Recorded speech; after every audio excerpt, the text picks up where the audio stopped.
থাকে টুইন বেবির, তো আমারও সেই স্বপ্নটা পূরণ হতে চলেছে। হ্যালো বন্ধুরা, কেমন আছো? আশা করছি সবাই ভালো আছো আর আমিও খুব ভালো আছি। তো আজকে দেখো ফুল থেকেই শুরু করলাম ভিডিওটা। সকাল সকাল ঘুম থেকে উঠে দেখি, ঘুম থেকে না, এখন বেলা অনেকটাই বেজে গেছে। যেহেতু এখন সকালবেলার দিকে প্রচুর বৃষ্টি থাকে, তাই কিন্তু ঘর থেকে বেরোতে অনেক টাইম লেগে যায়। তারপরে দেখি গাছে কত রকমের জবা ফুল ফুটেছে। আর এই দেখো একটা গোলাপ গাছ। এই গোলাপটাকে আমি বিয়ের অনেক দিন আগে এনে লাগিয়েছিলাম গাছটাকে কিনে। তো সেটাতে এখন প্রচুর ফুল দেয় কিন্তু। তারপরে এই দেখো ঘাস ফুল হয়েছে এখানটাতে, টাইম ফুল। এই ফুলগুলো দেখতে খুব সুন্দর লাগে। যেহেতু এখন সেভাবে ঘর থেকে বের হই না, তার জন্য কিন্তু এই ফুলগুলোকে তোমাদের সাথে শেয়ার করতে পারি না। তো আজকে ভাবলাম না, একটু বের হই, তারপরে তোমাদের সাথে শেয়ার করি। আর এই যে ফুলটা দেখতে পাচ্ছ, এটার কিন্তু আর অনেক রকমের ভ্যারাইটিস আছে। হলুদটাও আমাদের বাড়িতে আছে, কিন্তু এখনও ফুল ফোটেনি। মানে গাছটা ছোট, বড় ছিল, গাছটা কেটে দিয়েছে, তো তার জন্য ছোট। আর এই ফুলটা দেখতে পাচ্ছ, এই ফুলটার বয়স এই 1.5 বছর হলো। মানে আমার বিয়ের যত বছর গাছটার বয়সও ততই। তারপরে দেখলাম যে চারদিকে সব জামা কাপড় মা মেলে দিয়েছে, কারণ কয়েকদিনের বৃষ্টিতে মানে জামা কাপড় শুকানোর কোনো অবস্থাই নেই। দেখো ওই দিকে বৌদি জামা কাপড় মেলে দিয়েছে, মানে বৌদি না, শুধু আমার মা, পাড়ার যত লোক পেরেছে শুধু জামা কাপড় মেলে দিয়েছে, কারণ এত ভেজা আর শুকোতেই চাইছে না। আর পরিবেশটা দেখো, যে মনে হচ্ছে এখনই যেন ধুম করে আবার বৃষ্টি আসবে। তারপরে দেখো খাওয়ার খেতে চলে এসেছি। এখানে ছিল হচ্ছে, আজকে যেহেতু একাদশী ছিল তাই নিরামিষ ছিল। তো মানে আমরা নিরামিষ খাচ্ছি। আমরা এমনিতেও এমনি বাড়িতে মাছ টাছ রান্না করে খাই। আজকে ছিল শাকের ঝোল, তারপরে পটল ভাজা, আর হচ্ছে সয়াবিনের তরকারি। আর মা তো একাদশী করে, আর আমি যেহেতু এই একাদশী করি না, তার জন্য আমি কিন্তু খাবার খেয়ে নিচ্ছি। আর এদিকে দেখো পাইপটা খুলে গেছে জলের মধ্যে। যেহেতু আমি জলে নামবো না, তাই মাকে বললাম জলে লাগানো, মানে পাইপটা লাগিয়ে দেওয়ার জন্য। আর মা দেখো রেডি হয়ে গেছে। মা যাচ্ছে এক জায়গাতে বলতে কি, মা একটু হসপিটালে যাচ্ছে, কেননা ভাইয়ের বার্থ সার্টিফিকেটে একটু ভুল আছে। সেটা এত বছর দেখেনি, আজকে 16-17 বছর পরে দেখে ওখানে নামের স্পেলিংয়ে ভুল আছে, যার জন্য কিন্তু সেটাই ঠিক করার জন্য যাচ্ছে।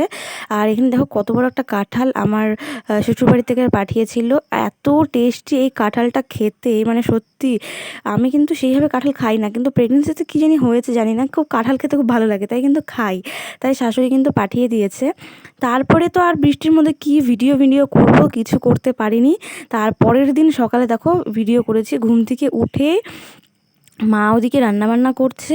আর মা যেহেতু আগের দিন একাদশী করেছিল, পরের দিন পারণ যেটা হয় সেটা অনেক সকালে ছিল, তার জন্য মা কিন্তু অনেক ভোরে উঠেছে। মা তো এমনিতেও ভোরে ওঠে, তো ভোরে উঠে কিন্তু রান্নাবান্না বসিয়ে দিয়েছে, কারণ সেই টাইমের মধ্যে না খেলে আবার প্রবলেম হয়ে যাবে। আর এদিকে আমি বিছানাটা একটু গুছিয়ে নিচ্ছি, কারণ আজকে যাব গ্রামীণ সেন্টারে। দেখো আবার রেডিও হয়ে নিয়েছি, কারণ 11টার টাইম ছিল আমাদের। 11টার মধ্যে না গেলে না পরে অনেক ভিড় হয়ে যায়, অনেক লেট হয়ে যায় আসতে। তারপরে আমি আর মা মিলে যাচ্ছি।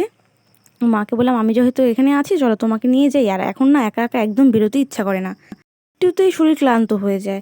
তো যাই হোক, আজকেই মনে হয় আমার চেক আপের লাস্ট দিন, যেটা আমি জানি। আর হচ্ছে আজকে ভিডিওটা কিসের উপর হতে চলেছে, তোমাদের অনেক প্রশ্ন ছিল, যারা যারা আমাকে পার্সোনাল কমেন্ট করেছো। তো তাদের জন্য এই ভিডিওটা, বা তোমাদের জন্য, তোমরা দেখো, অবশ্যই তোমাদের ভালো লাগবে। এই ভিডিওতে তোমরা জানতে পারবে যে আমি কি টুইন বেবি ক্যারি করছি না সিঙ্গেল বেবি ক্যারি করছি। তো যাই হোক, দেখতে দেখতে দেখো কতটা দিন পেরিয়ে গেল। আজকে আমার সেন্টারে যাওয়ার লাস্ট ডেট। আর এত বৃষ্টি হয়েছে যে দেখো সেন্টারের ভিতরে জল জমে গেছে, কি অবস্থা। মনে হয় ওই যে জানালাগুলো আছে না, সাইডগুলো, জানালাগুলো দিয়ে জলে ঝাপটা এসে এসে জল জমে গেছে। তো যাওয়ার জন্য একটু ভয়ই করছিল। তারপরে দেখলাম এখানে না ইট বিছানো আছে, তো অসুবিধা নেই।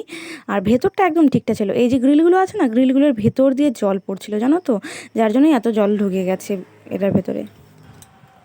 তো হে গাইস, আমি চলে এসেছি সেন্টার থেকে, গ্রামীণ সেন্টার থেকে। তো গ্রামীণ সেন্টার থেকে আমাকে সেরকম কিছুই বললো না, কারণ এখনও আমার একটা আলট্রাসোনোগ্রাফি করা বাকি আছে।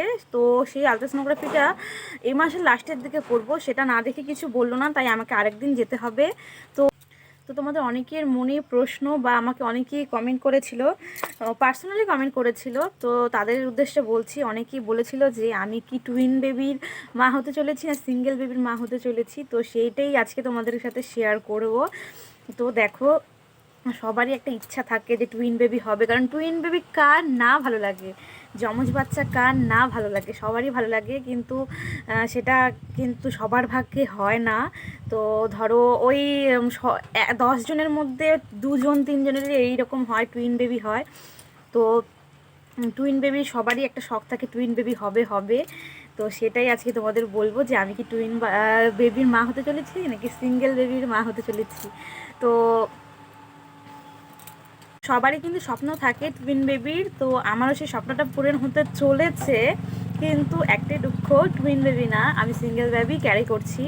তো আর কি করব, ভগবান যেটা চাইবে সেটাই হবে, কিছু করার নেই। তো সবার মনে নিশ্চয়ই এই সংকোচটা দূর হয়েছে যে আমি সিঙ্গেল বেবি না টুইন বেবি ক্যারি করছি। না, আমি সিঙ্গেল বেবি ক্যারি করছি। টুইন বেবি হলে ভালোই হতো, একসাথে দুটো পেয়ে যেতাম। তো যাই হোক, সবার ভাগে তো সবটা থাকে না। তো আজকের ভিডিওটা এই অবধি। যদি ভালো লাগে প্লিজ লাইক করে দিও, আর চ্যানেলে নতুন হলে প্লিজ সাবস্ক্রাইব করে দিও।